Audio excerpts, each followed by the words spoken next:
Mafia!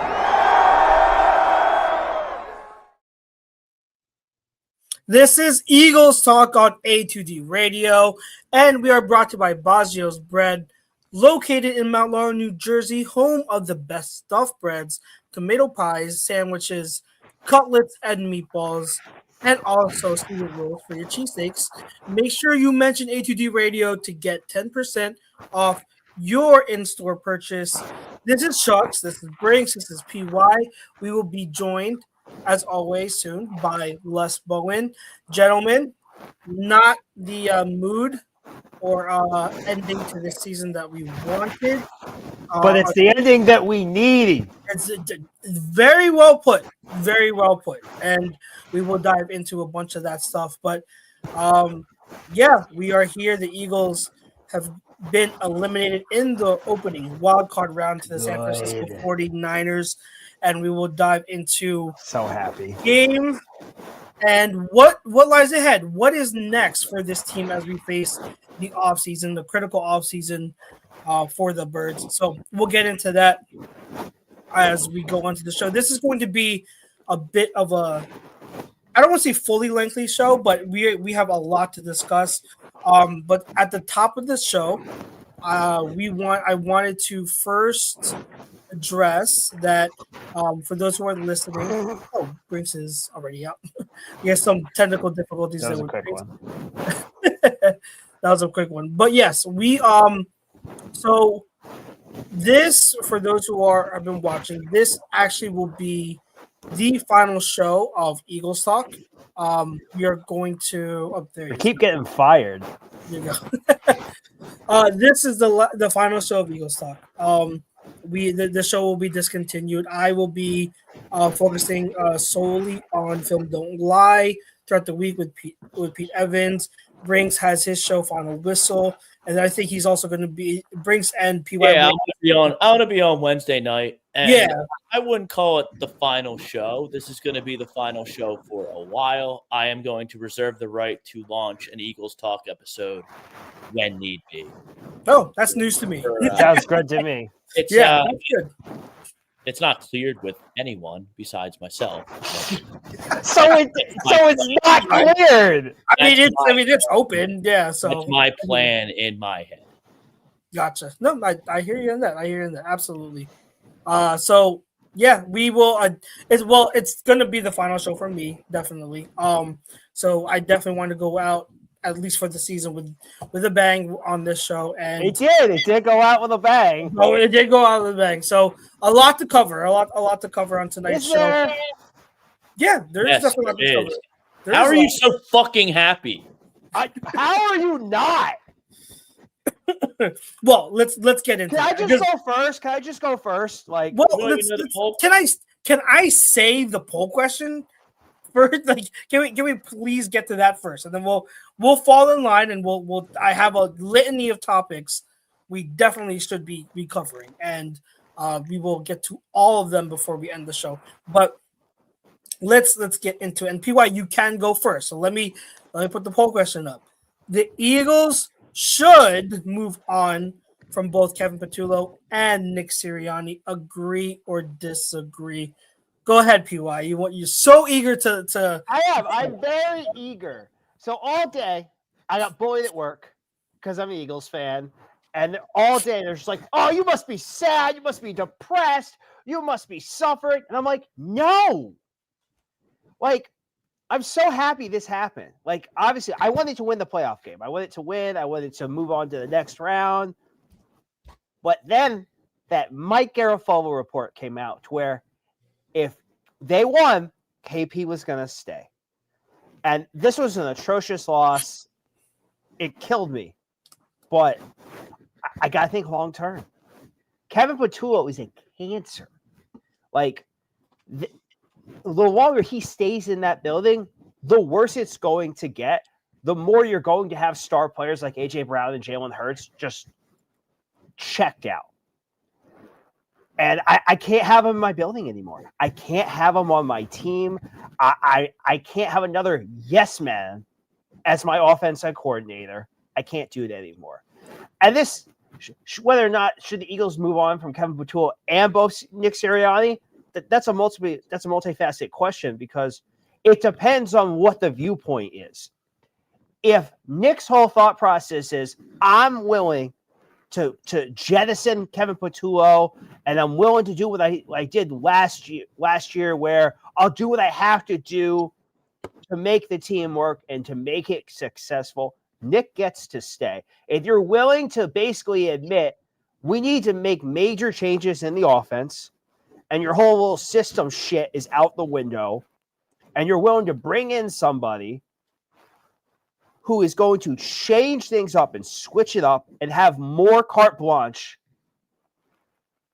than any other coordinator has had here, you get to stay. You get to keep being your CEO head coach. You know, you get to pump your fist like you're Matthew McConaughey on Wolf on Wall Street. Like, you get to do all those fun little hot-blooded Italian things I know and love. Get to do all those things. However, if you want to pull a Dougie P, if you want to pull a John Harbaugh, where you're like, well, you're put your foot in the sand, that's my guy. That's Kevin. Kevin's not going anywhere, Howie. Kevin is staying or I'm going. Well, you know what? You can hit the bricks, sister. If you're willing to stick yourself to this loser, because that's what he is. He is a loser. And I've said this day one. If that's your thought process is, it's Kevin Patullo stays or I'm out, deuces.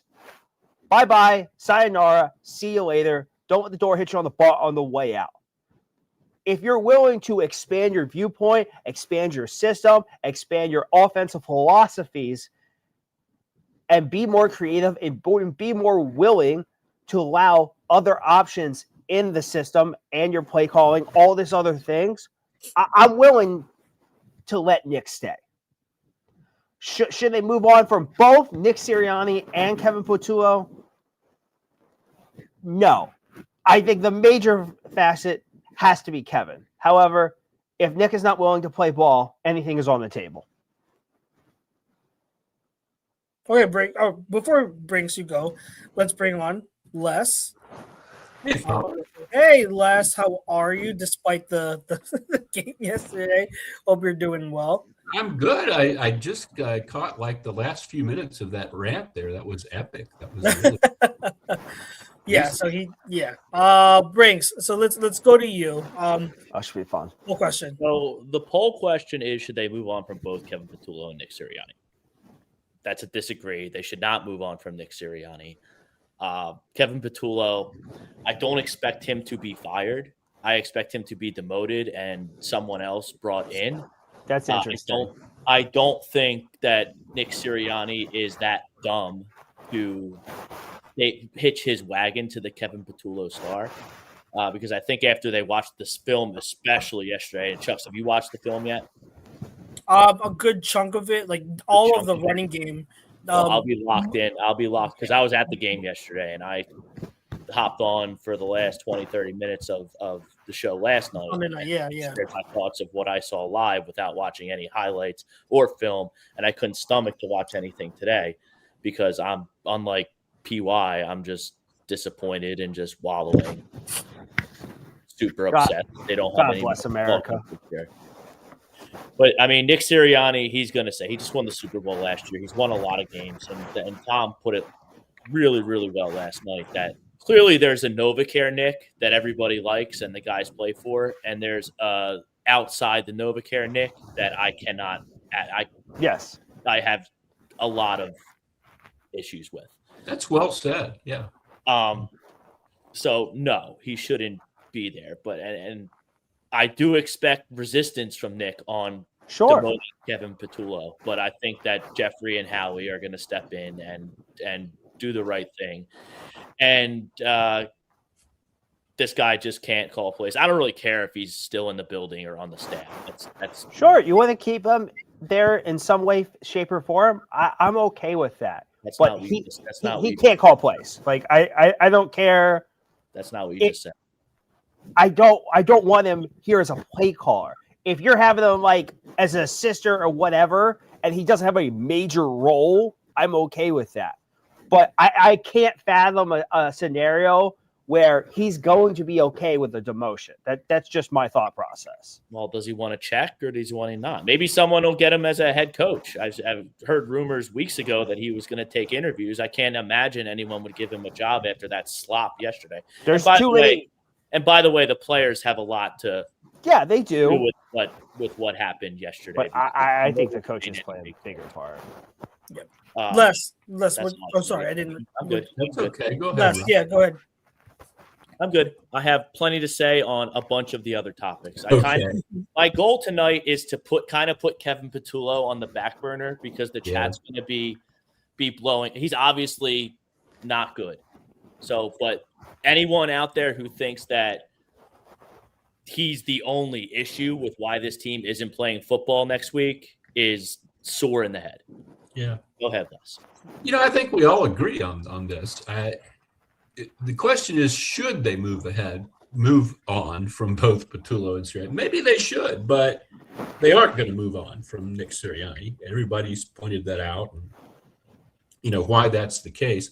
Although someone said to me yesterday, we were talking about this, and the question he posed was, if they did fire Nick Sirianni, who's going to hire him as their head coach? Is there, name the team?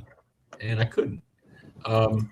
But yeah, his record precludes you from doing that. And the thing you said about the NovaCare Nick and the other Nick, I think that's probably true. I mean, the guy can't be.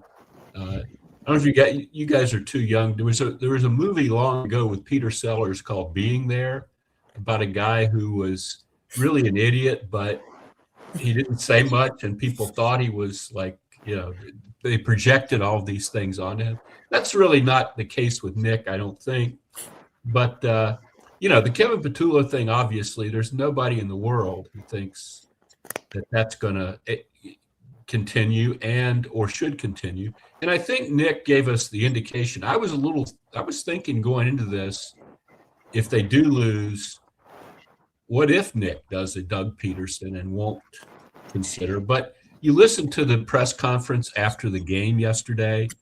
Nick was asked, and his answer was, we'll evaluate everything. Well, that was his opportunity to say right there that, no, none of this is Kevin's fault. How dare you ask me, blah, blah, blah. He didn't do that. So I'll be really shocked if that's a huge sticking point to him. What is going to be a sticking point is the rest of what PY was venting his spleen about. And I think you're right, is that it can't just be another deal like Kellen Moore. The Kellen Moore thing only worked because the offensive line was so dominant. They were kind of still doing Nick stuff. It was sequenced better, and behind the line was so good that it didn't matter. But they were still running. The pass offense wasn't that much better, if you remember. It still wasn't nearly what it should have been with the weapons they have. So I think that's you're absolutely right. The offensive coordinator has to have a bigger role than what Nick has been willing to grant. And there's a Hurts part of that too, that he's got to be willing to learn some things that he doesn't know how to do yet. And I don't know if that's possible at this point after 6 years. But one thing I wrote about today is, and I'm a Hurts defender, but somebody's got to try to teach him to climb up in the pocket and not go flying toward the sideline and only have like a 5-yard view down the field at the out of bounds, when he throws the ball. And that bit them in the butt yesterday. It really did. I just can't imagine you can't teach the guy that. Maybe you can't, but I don't know. There has to be a lot of change and a lot of growth, I think, going forward. And they've got to do something huge with the offense, and it shouldn't involve moving on to Sirianni. Really? I don't know. We've got some stuff in the chat I'll definitely get into, or I'll definitely bring up. So keep it coming, guys. Let me answer the whole question with this. There you Should the Eagles should move on from both Kevin Patullo and Nick Sirianni? I agree on one stipulation. It all depends on who you replace him with. Because I'm going through the scenario right in my head. And okay, you move on from Nick Sirianni. What candidate out there right now is going to give you much confidence or make sense as his replacement? Yeah, Sean McVay and Ben Johnson aren't available. They're not. Yeah. So the only let me backtrack and preface, because the clear issue with this offense when it comes to offensive coordinator, play calling, play design, and the scheme and everything is the fact that Nick Sirianni isn't the one doing that. And for whatever reason, even when Kellen Moore and Shane Steichen were here, there were still elements of Sirianni's philosophy all over what they were doing, right? So to some degree it is Hurts, but I think most of the fault goes on Sirianni because he's the head coach, and to whatever degree, he implements what he implements in this scheme, right? So that's the issue. Is you're always going to have Sirianni's footprints to some degree on this scheme, and whenever you do get a good offensive coordinator in here like Shane Steichen or Kellen Moore, they're going to be only here temporarily, most likely, right?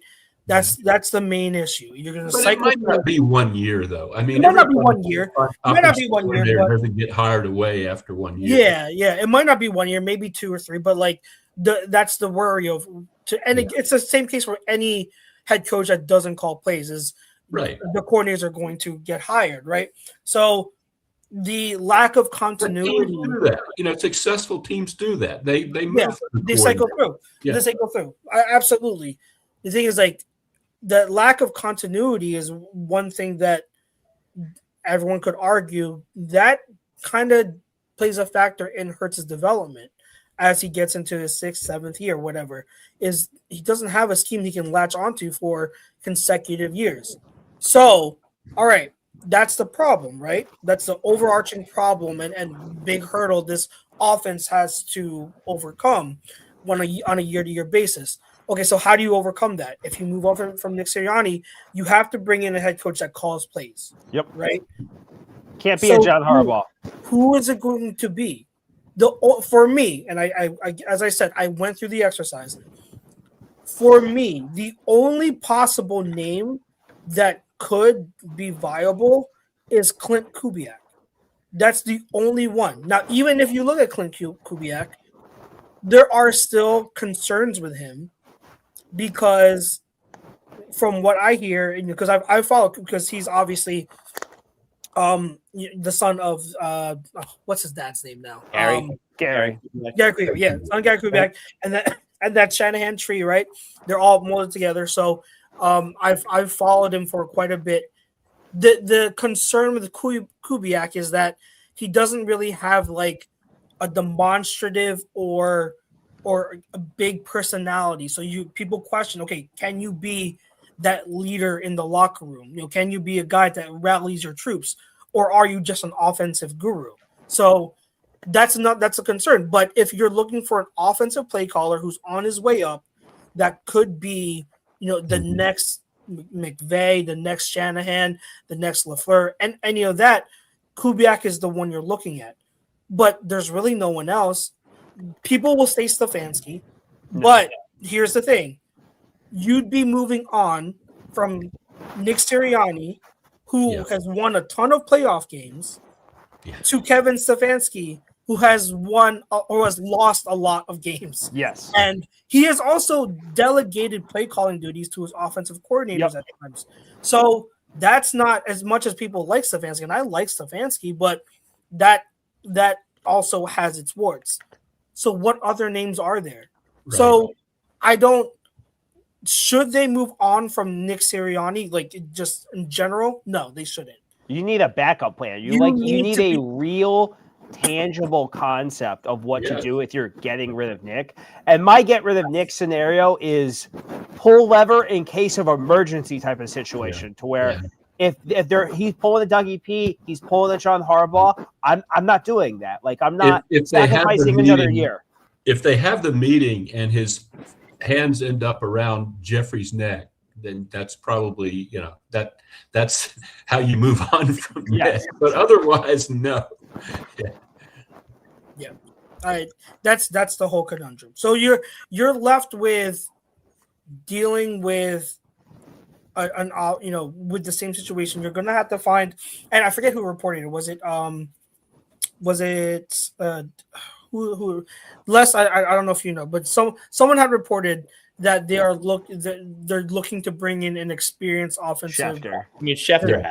Okay. Schefter. So that's what the report is. So, but it was kind of tough, and people around the league believe this, which is like, well, we all believe this, but then you also had Garofalo a few days ago who came out with that report.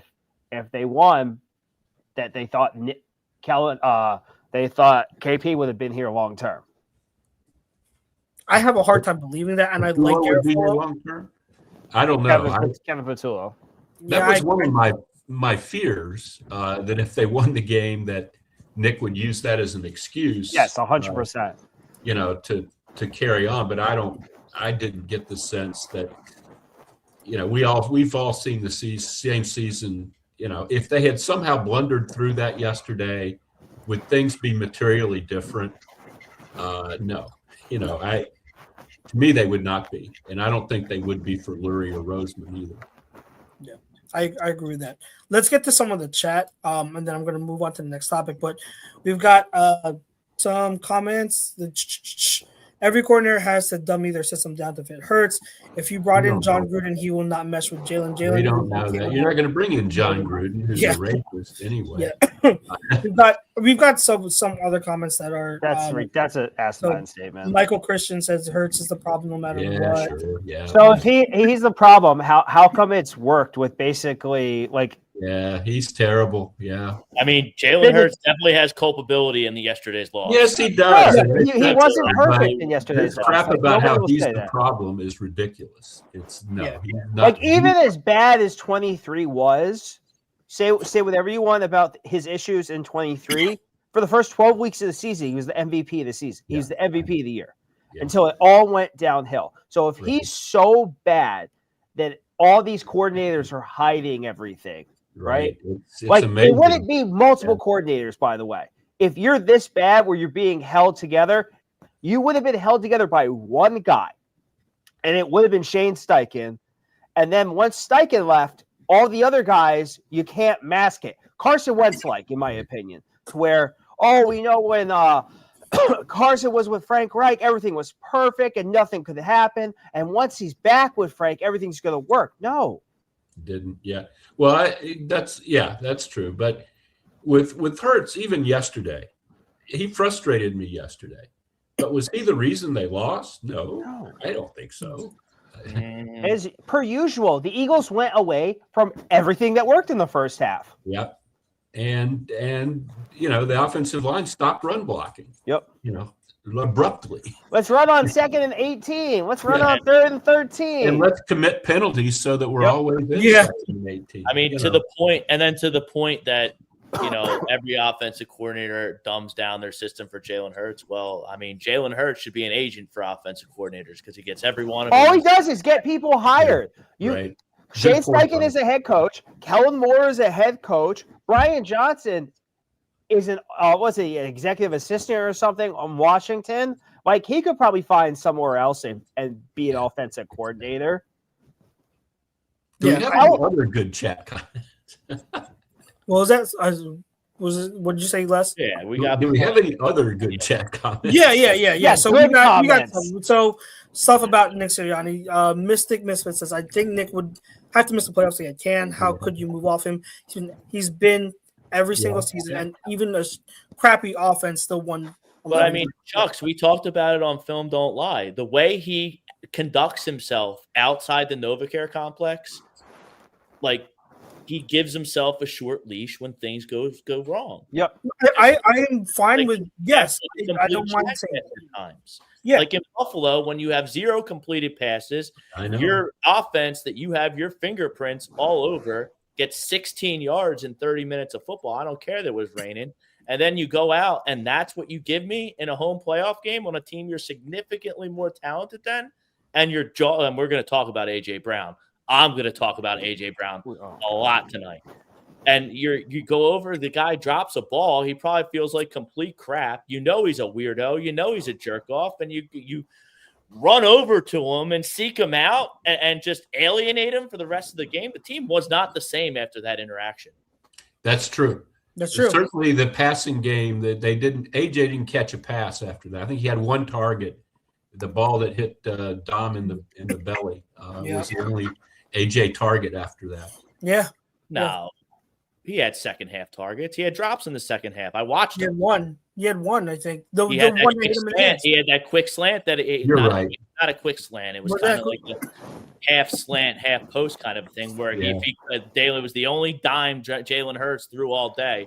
And A.J. Brown, if he caught it, would have housed it because Yeah, you're right. You're right. He snuck behind his initial. It was a little bit of a zone coverage, and he snuck behind, and the safety was way too close to the corner, and he was flat-footed, and he had no angle, and it hit A.J. Brown right in the breadbasket, and he dropped it. And I don't care that the coach picked a fight with him for no reason. A.J. Brown's got to catch that freaking ball and house it and go on to Chicago and go try and repeat. Was that the one in the fourth quarter on the last drive? No, it was before. But there was a different one? Okay. I'm trying to remember. That one was good. I mean, he should have caught that ball, but that one was kind of high. I forget if that was a little high, but you know, he still wasn't any higher than. I think it might have been early fourth, third, definitely second half. All right, I'll have to look back on Right that because there. I don't remember, but I believe you. Another comment says it has to be an authoritative figure. No. Coaches like Bill Parcells and Bill Belichick would not work in 2025. Bob, it depends on what you mean by authoritative. Are you talking about someone who's a Bill Parcells, or are you talking about someone who speaks with authority and is a no-nonsense kind of play caller in the way he runs things? If we're talking about like somebody who's a personality who isn't going to be run over by Nick, if we're talking about OC. Yeah. He's talking about OC, yeah. Yeah, so I can see that point, if that's your point, that you don't want to see a guy who's going to be someone who's not scared of his shadow, like Kevin Patullo. Exactly. Right. Nick's not going to hire a guy like that. Nick has no choice anymore. I hope you're right about that, PY. Yeah. If you watch that whole season, and how he comes away with it, you know what? I think we're gonna have Nick have some say in this. Then you know what? I need to have more conversations about Howie Roseman. He should absolutely have some say. He's the head coach. No, I don't agree with that. Well, I wouldn't hire Nick. I don't agree with Jeffrey and Howie handing Nick Sirianni an offensive coordinator. No, I don't agree with that. Well, the last time they did it, it worked. So you don't think they consulted Nick Sirianni at all on the Kellen Moore hire? I don't. I said, this is our guy. We're hiring him. Asinine. You've said a lot of asinine things on this show, and that's probably the most asinine one. I don't think it's asinine. After legitimate discussions on whether or not he was going to be fired in 2023, I'm pretty sure he came away saying, I'll do whatever you need me to do. Let's do what we have to do. They hired Kellen Moore. But if that's what happened, you're going to give him no say, then just fire him. Well, I don't know, but that's not going to happen. But if I was Nick Sirianni and they gave me no say, whether it's not final say, he shouldn't have final say. He had that chance and he messed it up. But if I'm Nick Sirianni and they're giving me no say on my coaching staff, I'm walking away. Well, I don't think, but Briggs, I don't think he had any leverage at that point. Well, he's definitely got no leverage now. But that's what I'm saying. Like, right. It gets to a point where he hasn't. It's either he walks and he's out of a job, or he plays ball and he does what the team. If this was him in 2022, you could have had more leverage and be like, I'm picking my guys. Nothing is changing. But after the collapse in 23, which they basically said here, where Kellen Moore is being put in, and now the issues in 2024. Guess what? No, I'm sorry. You have little say in who I'm hiring as offensive coordinator. Okay, little say is not no say. Yeah. Well, we're kind of splitting hairs here, but I certainly think they'll talk to Nick about it. But no, you can't let him pick the guy. No, thank you. Yeah, it's not ultimately his decision. So let's get to this before we start to get to the players and the game and other stuff like that.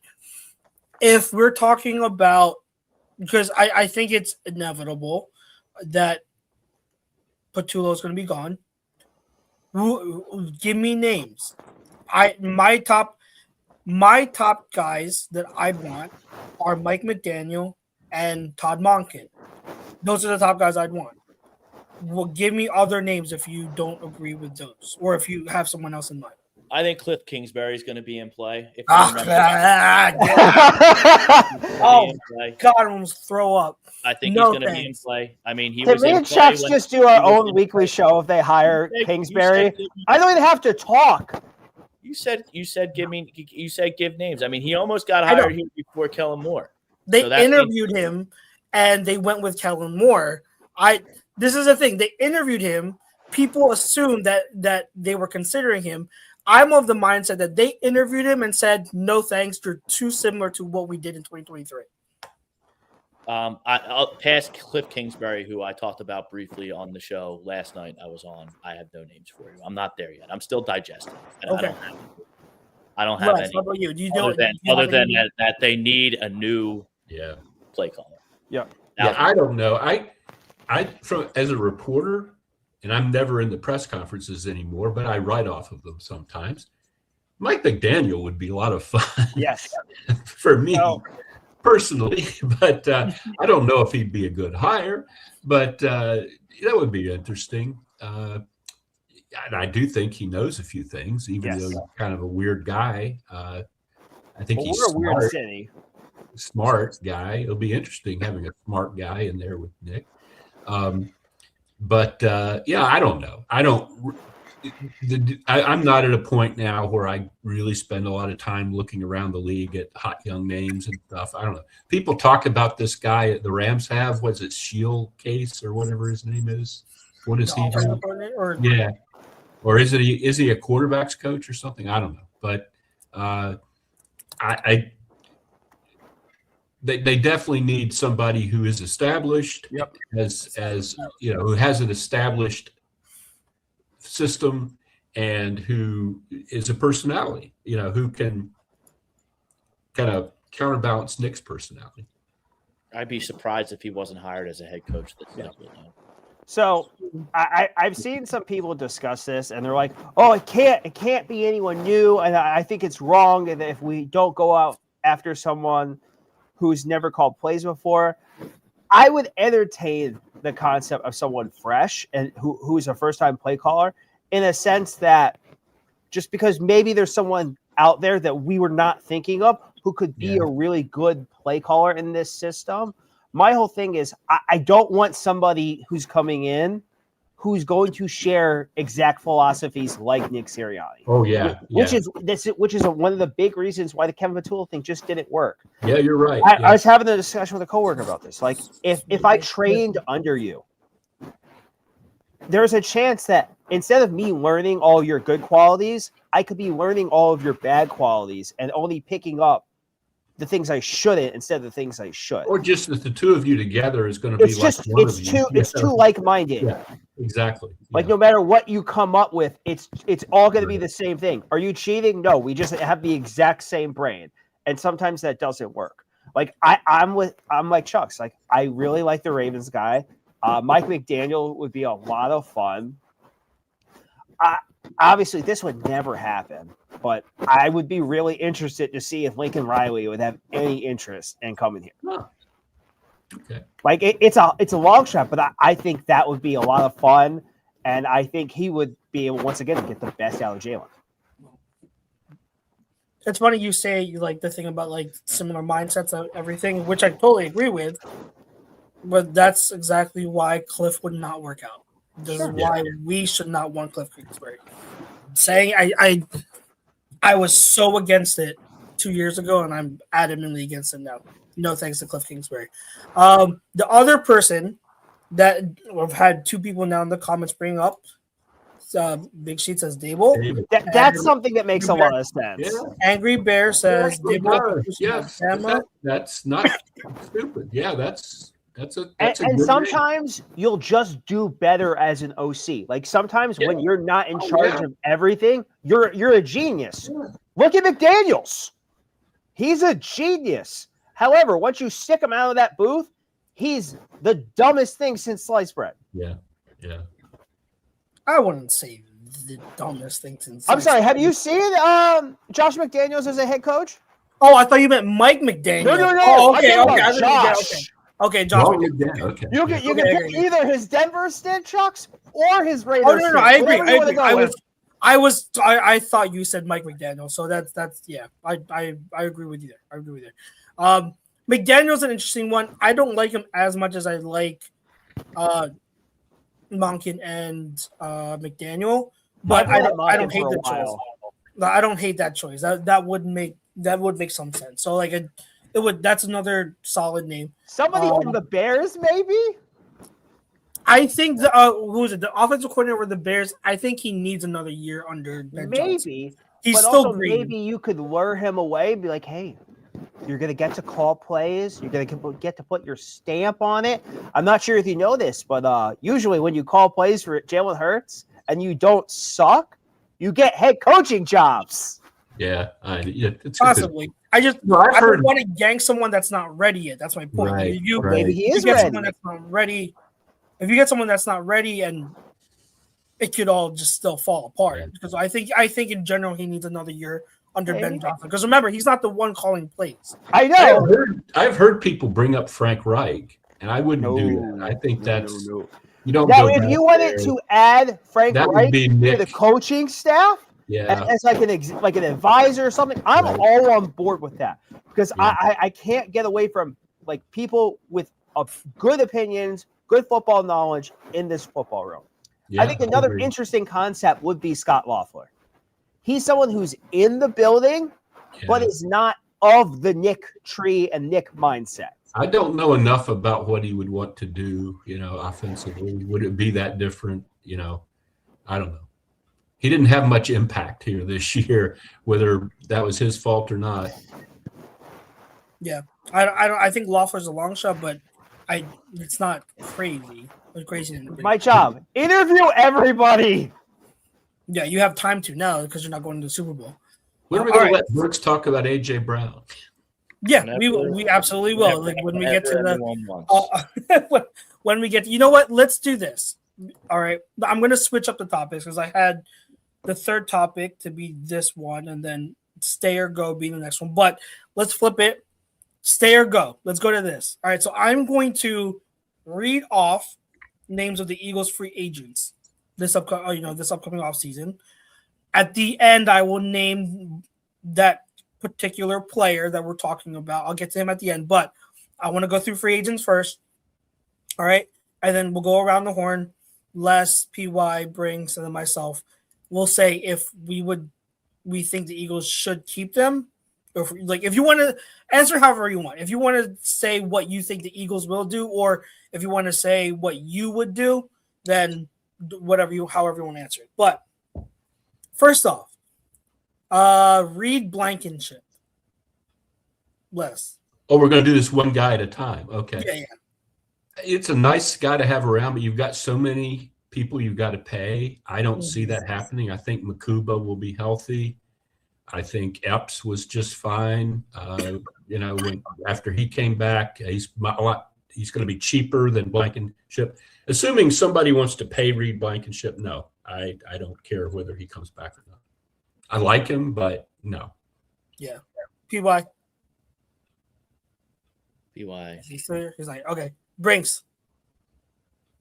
I like him. I mean, he's clearly an NFL starting safety. I don't know. I stay. I'm not. I have no idea what the Eagles cap situation is, nor do I care, because every season when they lose and the season's over, everyone comes out and says how the Eagles are going to be in salary cap hell, and then Howie Roseman waves his magic wand, and we have a championship caliber roster come August. He does, but you do lose players. Like they lost Milton Williams. Who Yeah, won they're going to lose today. players. They They're lost going to gain some Chux players. Maranan, you know, they can't keep everybody. But Who they gained this year? Yeah. PY, we had to skip you. Reed Blankenship. There you go. I say stay just because I can't see anyone who's a better option as of right now. Like Go ahead. Sorry. Like, is there like a safety and free agency that you really like trust out there to go grab? Like, obviously, Marcus Epps played well, and you're bringing rookie safety whose name is why am I blanking? Makuba, yes. Yeah. You're going to bring him back, and he's going to be healthy. So, like, what are you going to let Reed walk, and you're going to put together a safety room of Marcus Epps and Drew Makuba? You might have to. So I this is probably the name that I have the most trouble with right off the bat because I see his value. He's a very solid safety. He's smart. Most importantly, he's a team leader. He's a captain. Yeah. And he's beloved in the locker room of the organization. So I see his value. I absolutely see his value. I also know that he, as a player, he's limited. He's still limited. And like Les said, you're going to have to make tough decisions because you're going to have to re-sign a bunch of guys.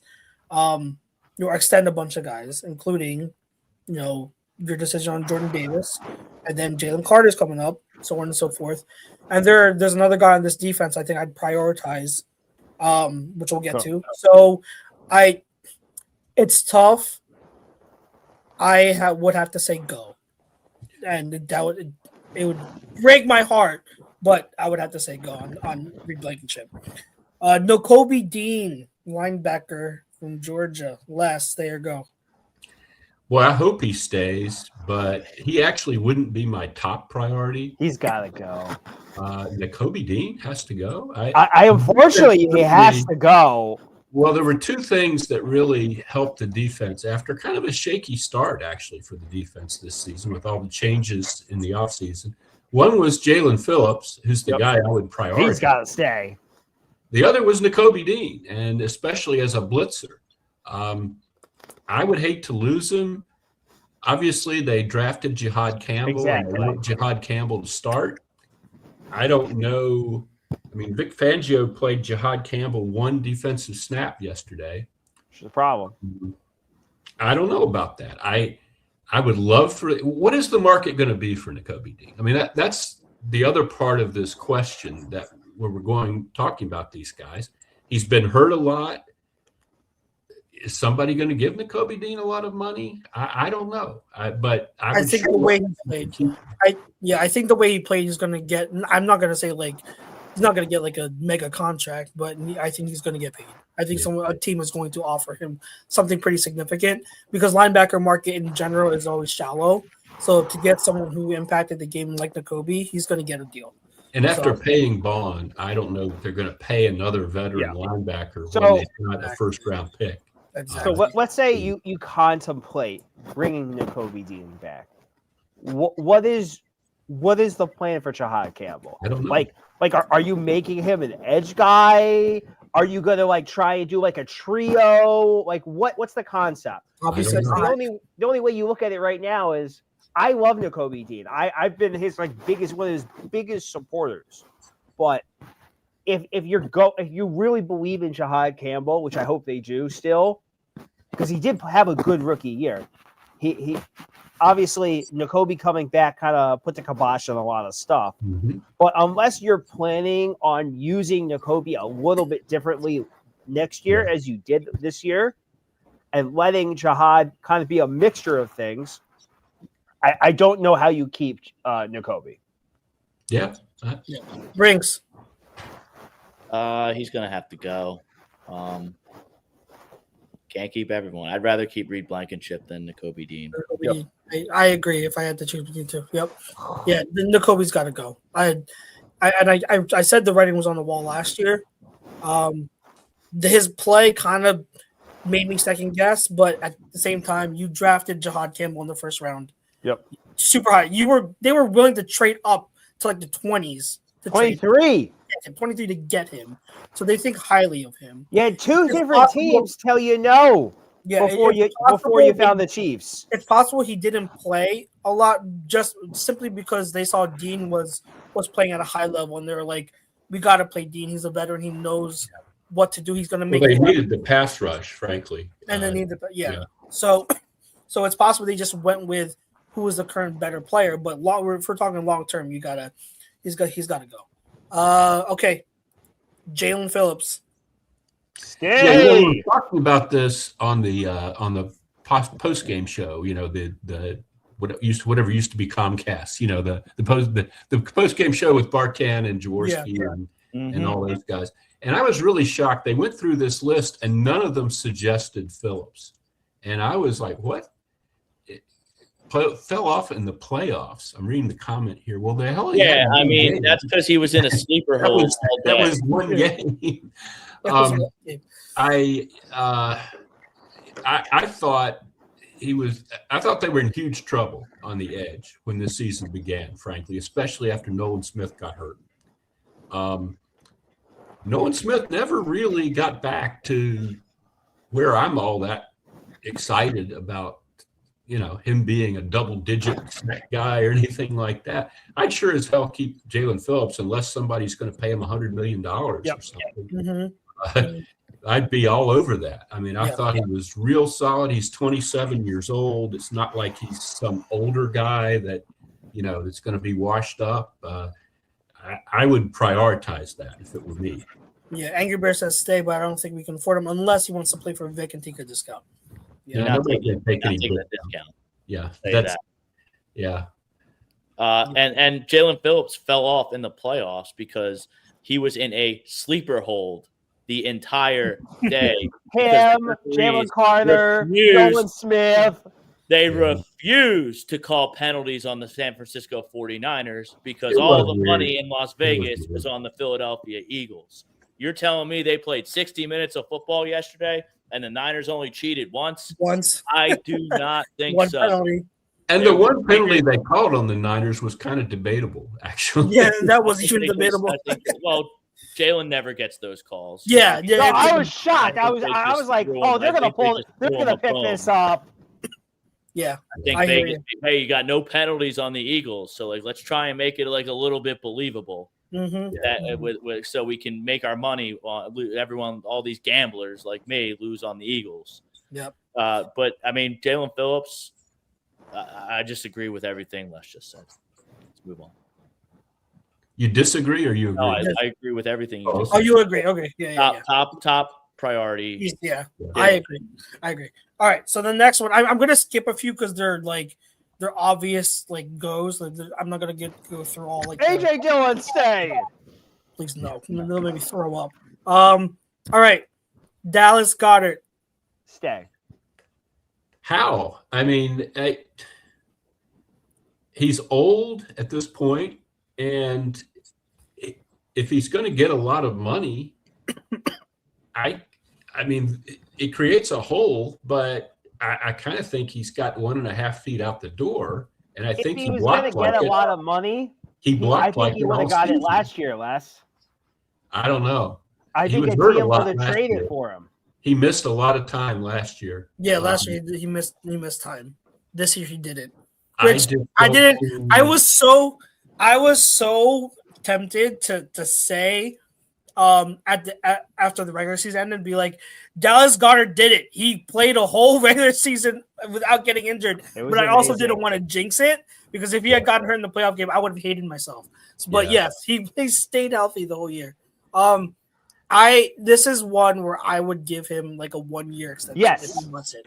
But I don't think he's taking that. I think he wants. You could be right, but I don't know if Dallas is at the point where it's like I'm familiar with this team. Right. I've been here my whole career, and he might be loyal. Like I'm not saying you're wrong. Typically, when a guy, so they were almost ready to move on at last offseason, and they did the 1-year thing for him. Their history with guys like that is the next year they're gone. That's what they did with Yeah, Slay.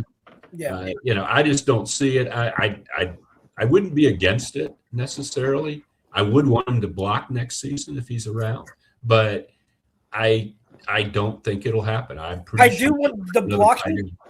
The blocking part surprises me, and I don't know what to make of it because similar to the offensive line, Goddard's always been a good blocker. Yeah. That's always been like his thing. So I don't know. I don't know if I chalk it up to a bad year, just like with Juergens and Dickerson, or if I say I kind of like it's diminished and this is who he is. It's a toss up.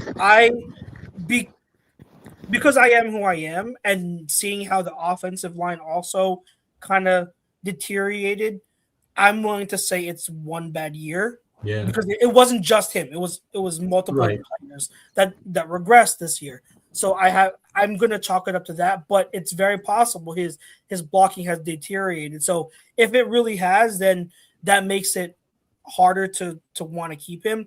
But I also say if he's willing to take a reasonable contract for just one more year, you can get him here with another tight end. Yes. And you have two tight ends finally you can run. That'd be great. That'd be great. I don't think it will happen, Chux, but I think that would be great. Yeah. Yeah. The last two, which could be very easy, but I'll say them anyway. Fred Johnson, offensive tackle, because he came in and had to play for Lane and was again very admirable. That won't cost any money, sure. Keep him around. You don't want to play him, but keep him around. Yeah, as your swing tackle. Yep. Yeah. Brinks, you agree? Nobody's going to give him a ton of money. No. Yeah. I think after what he put on tape in the second half of the season, probably not a big contract and something manageable they're going to feel comfortable with. And he likes it here. Yeah. He was happy he came back. All right, and the last one. This is, again, obvious, but I'll say it. Braden Mann, the punter. You sticking with Mann? Yeah. Yes. Yes. He's the best player this season. First of all, you might have to change the kicker. There's a good chance you don't want to change the kicker. Don't even get me started on Jake Elliott. Yeah. Okay. Well, for the sake of argument, Brinks, I mean, both teams missed an extra point yesterday, so that really didn't make any – you could say if we had made ours and they missed theirs, then it's a 3-point deficit, but obviously the wind was a huge factor in both those situations. Their kicker is very good. That's why Jeffrey needs to build us a dome, because I'm sick of sitting down there in the freezing cold watching. Retractable dome, I'm all for it. Yeah, retractable dome. Okay, yeah. No more snow games.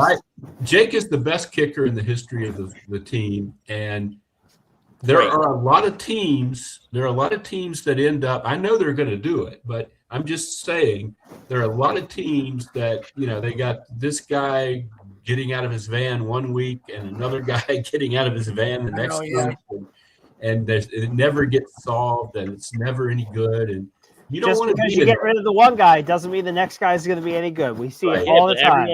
Everyone told me when I've been critical of him, don't worry, he's clutch. He's going to make him when it counts. Well, he didn't. He missed again. Last year he did. Last year, everyone wanted to dump him last year, and I was like one of the only ones saying, no, I still have faith in Jake, and he came through in the playoffs.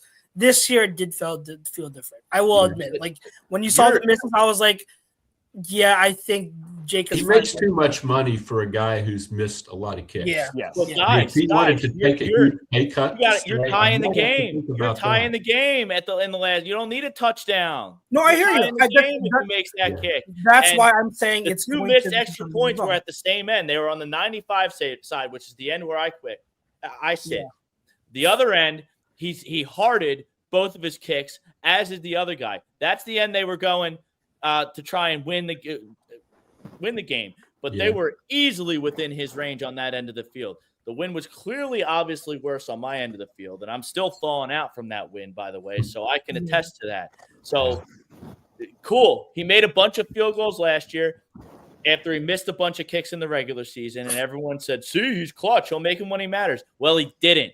I mean, that's technically not true. And it was a big deal. And if you want to sit here and tell me it wasn't a big deal, you're out of your mind. You're saying that he didn't make any kicks that mattered. You had to go up last night, and he made a kick that was important. I think. I'm not saying you have to bring back Jake Elliott. Like, if you could find a better kicker, I'm all. What does I'm he all pay your for it. rent, PY? Holy God, he's a kicker. He doesn't do his job. Yes, but just because you he's get rid of statistically one the doesn't worst mean you're going to kicker find in the one that's NFL magically since the start better. of the 2024 season. He's got. I would also like to see somebody who could really boom a kickoff. He doesn't really do that. He doesn't do it anymore. Kick it. Not anymore. Yeah. It's the whole kicker thing is so. It's tough to find one. It's like a crapshoot sometimes because you could draft one. That never works. No, don't do that. Never draft a kicker. I mean, where did we get Jake Elliott? We got him off of the practice squad of the Cincinnati Bengals. Yes. We got him off. They drafted him. They drafted him, but he never we kicked got him. Yeah. in one game for that. Yeah. How many kickers have been drafted by a team, been horrible? The next team they go to, they've been really good. I was here when the Eagles drafted Alex Henry, who was the worst kicker the Eagles have had in the 21st century. I mean, they had David Akers forever. Yeah. And then they drafted Alex Henry to be his successor. Yeah. And Alex wasn't good. He had an incredible college career at Nebraska. Yep. It was like, this is the greatest college kicker, since – and that guy, every year, that guy always sucks. The guy who's the best college kicker is never any good. Crazy, yeah. The Niners drafted a third round kicker a couple years ago, and he was horrible for them. Jake Moody. If you're going to draft a kicker, the absolute earliest you can draft a kicker is 5th round. Yeah. Absolute earliest. Because I think the Jags, they drafted Cameron Little.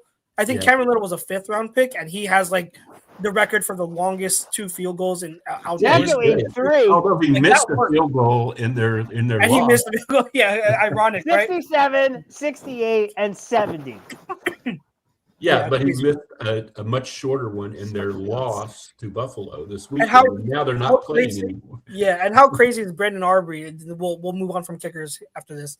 Brandon Aubrey, who is also the hot name at kicker, toward the end of the year, he missed several kicks from short distance in a row. It was nuts. Crazy. It's crazy. These kickers. It's such a 65 yards is automatic for him, and then he missed 3 50-something yarders, and you're just that was Jake early in his career. He would nail these 50+ yard kicks, but then at 40 yards he'd miss them all. We couldn't figure it out. I remember that. So. We will see who ends up being Jake the Great's replacement this offseason. Is he a free agent, Chux? No, but the contract isn't anything you can't keep. So it is an expensive contract if you keep him, but I don't think there's guaranteed money. Yeah. All right. So the last name on Stay or Go, we have to get to because I know Brinks is dying to. AJ Brown. I have my thoughts. He stays. I have my thoughts. But Brinks, go ahead. AJ Brown. You know what? No, you had 5 drops yesterday. You got a C on your chest. Your jaw jack. Although Nick seemed to be the aggressor, he was the aggressor after I watched it. Obviously, I saw it on a TV in the concourse at the stadium on mute much after the fact. But he's mouthing not so nice words to his head coach. He's been a problem. He's been a jerk the whole season. He's reading his books. He's a weirdo. He's clearly you can't have a C on your chest and have every week it's something with this guy. Every single week, I'm exploring a trade. I understand it's going to be his contract is. I don't care. You're going to be negative $42 million, just so you're aware. Can't have him. Can't have him.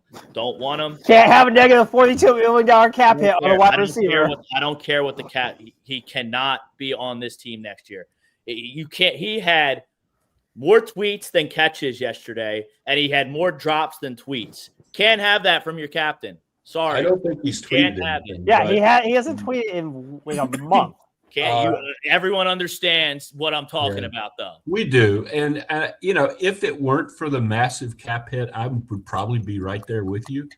But I don't think you can take that. The only way you could trade him would be after June 1st. And if you trade him after June 1st, you're not getting a 2026 draft pick because they've already had the draft.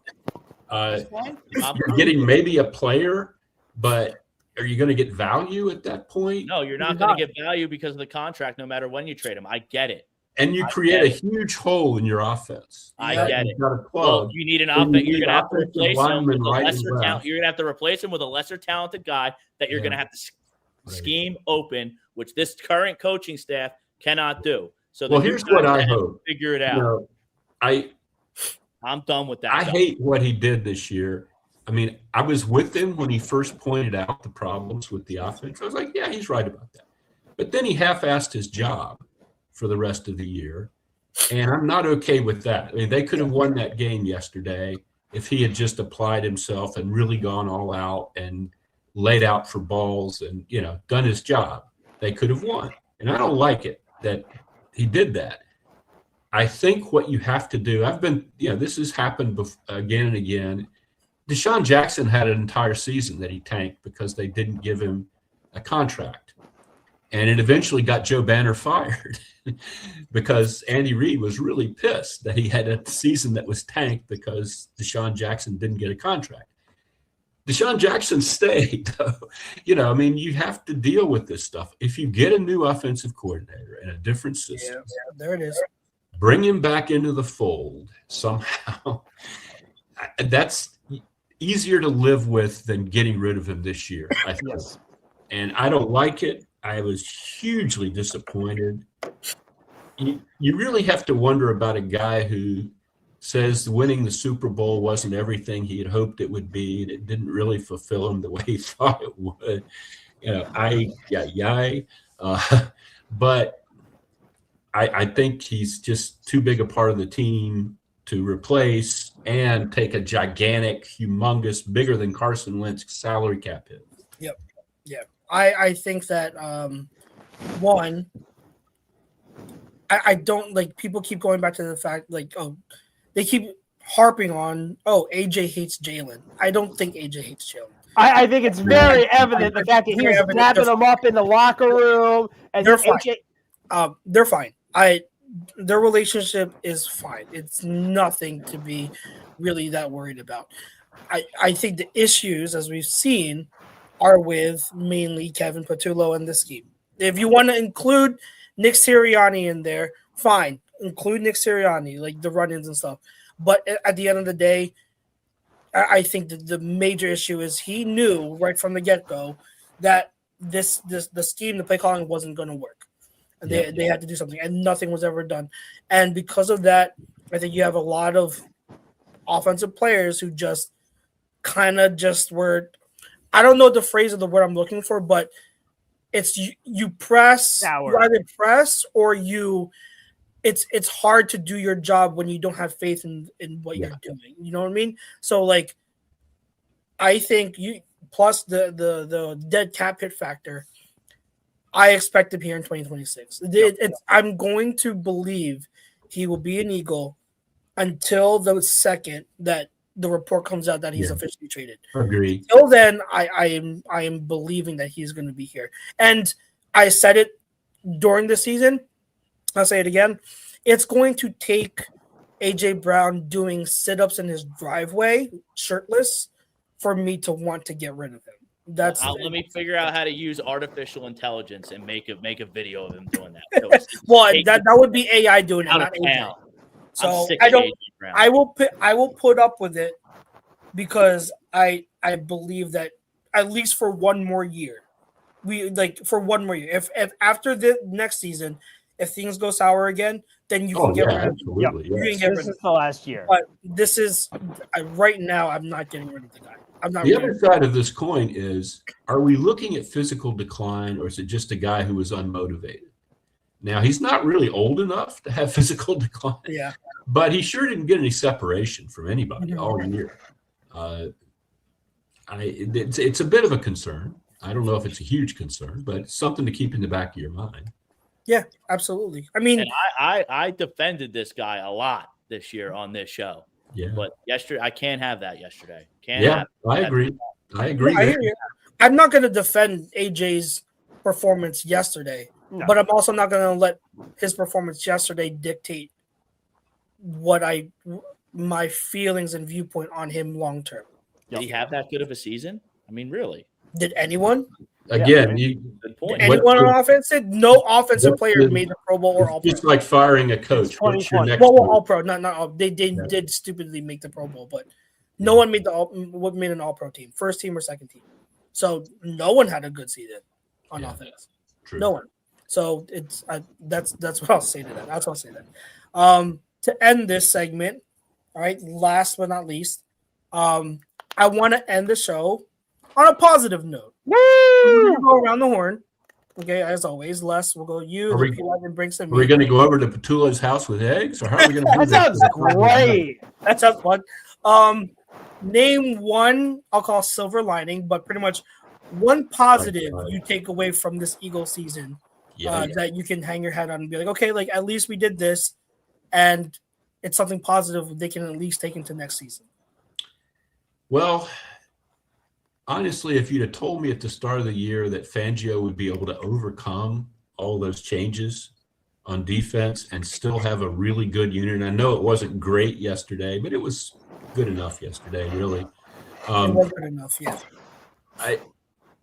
They have, as long as he's here, I think the defense is not going to be terrible, and I think we know that now. And I think that's why I'm not that worried about who they're going to sign or not re-sign, that he'll figure out ways around whatever the problems are, and you can hang your hat on that. And I guess I kind of thought that. Well, we thought everything was wonderful at the start of the year, but that's one thing I can take out of the rubble here that I still believe in. Yeah, the big fan, Joe. Yeah, that's definitely a good one. PY. Jordan Davis. Davis that's an even better one. Yeah. Stepped up, showed everyone how committed he can be and the type of player he can be. He was an All-Pro this year, even if he wasn't voted one. Like, you couldn't have asked for more of a step-up season from Jordan Davis with Jalen Carter having all of his issues. Yeah. And showing exactly why the Eagles jumped the Ravens a few years ago to go get Jordan Davis. Yep. Yeah. Brinks. Saquon Barkley ran the ball hard all season. I don't see any reason to believe that he's in a decline like some running backs have. He got every possible yard he could get based on the scheme and the blocking, and he stayed healthy again. Yeah. I'd like to see him mix in Tank Bigsby more. Yes. We ran the ball well again yesterday for one drive, and then you didn't see him. Yes. You saw Shipley again. No, but to offense. Take some pressure off Saquon, but I mean, I think that contract extension is going to age quite well, and he's going to be a productive I player tend to agree. for years to come. Yeah. There may have been like one or two plays where you would have liked him to not like run around a little bit, but like that's it.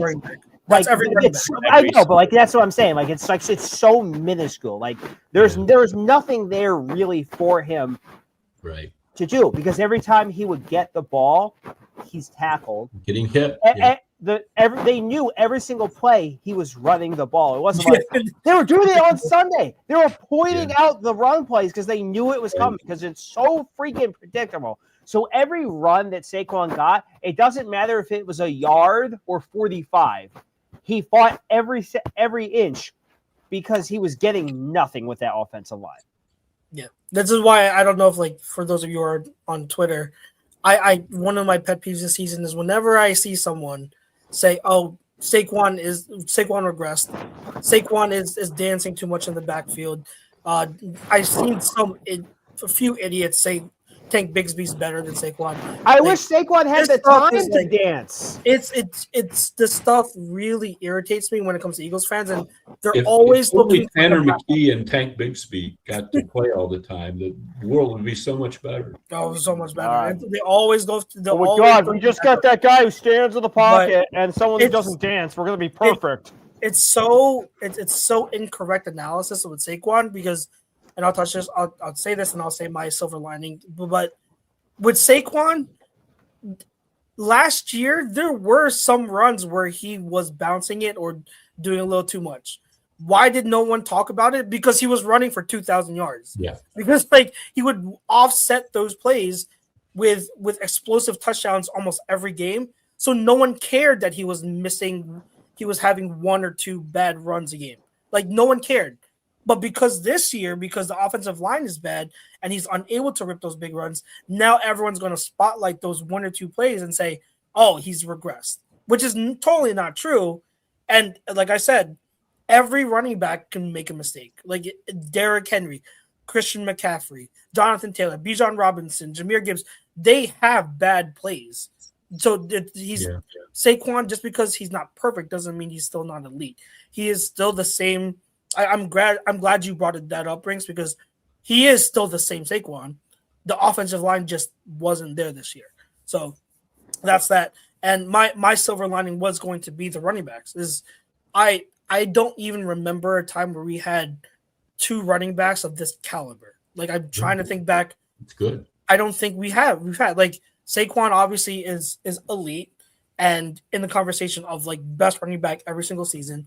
And then Tank Bigsby is a good running back. He's a very good running back. He's a good complement to Saquon if they use him properly.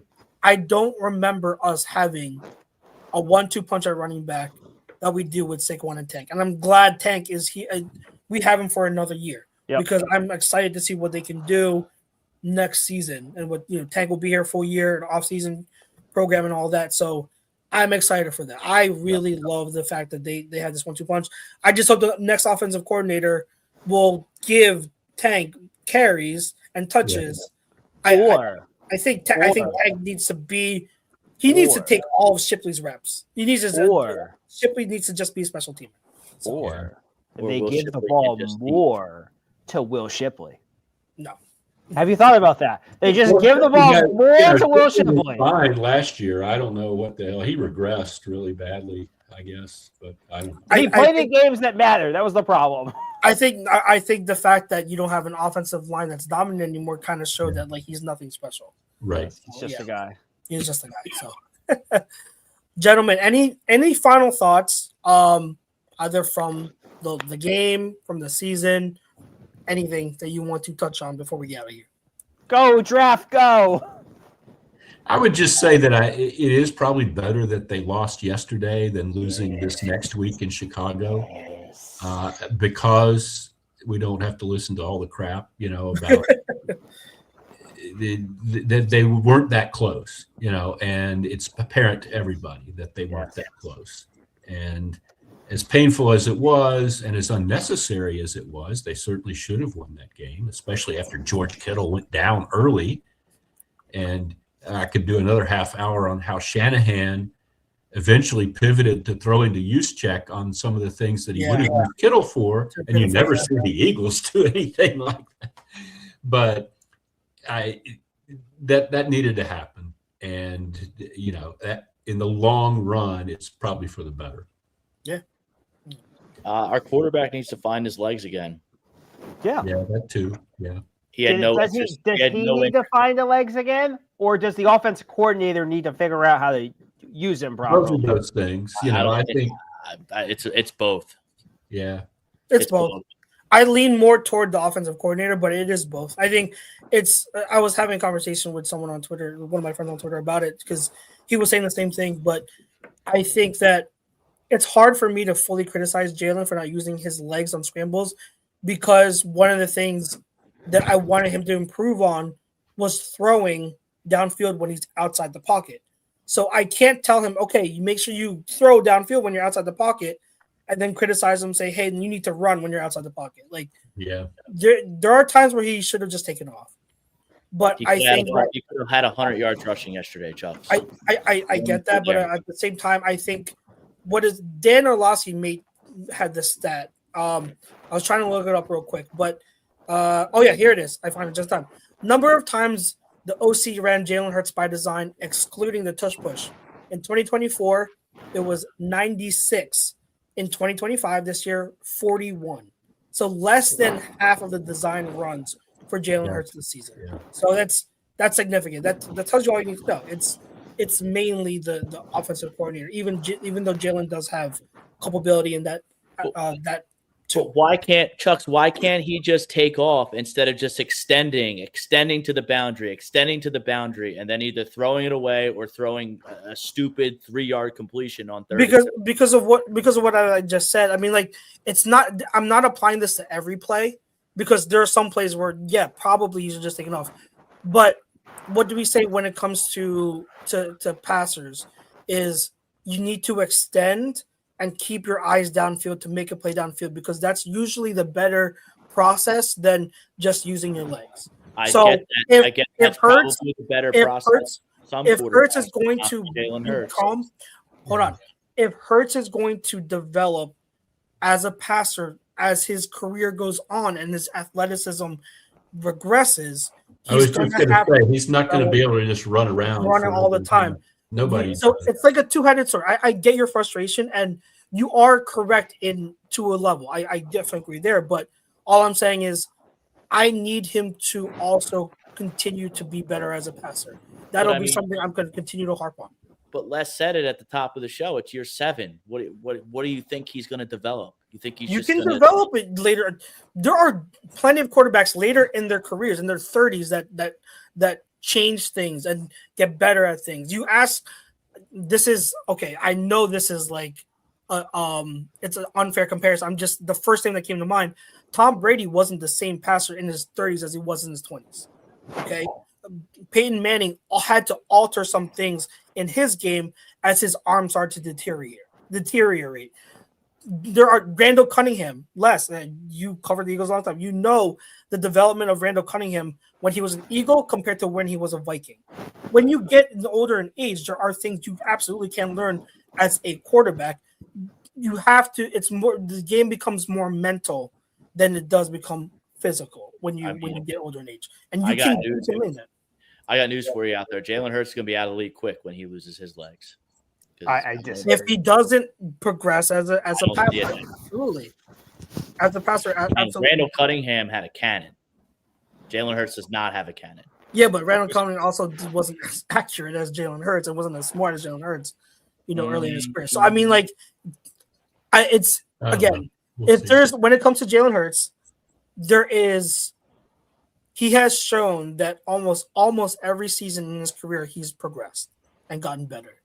If there's a handful of quarterbacks I will not doubt to continue to get better as their careers progress and go on, Jalen Hurts is one of those quarterbacks I won't doubt. But he regressed. You don't think he regressed this year? A little bit he did, yeah. Overall, I will say, that's what I said, most of his season. So 2023 he regressed, and I'd say overall this year he regressed, yes. There are certain aspects where he did get better, but overall there is a regression there. But every other year he's progressed. So he's the type of person who I will have faith in will develop and get better more often than not. I mean, that's not a fair comment. I mean, I like him when he played good. I didn't like what I saw from the franchise quarterback of the Philadelphia Eagles this year.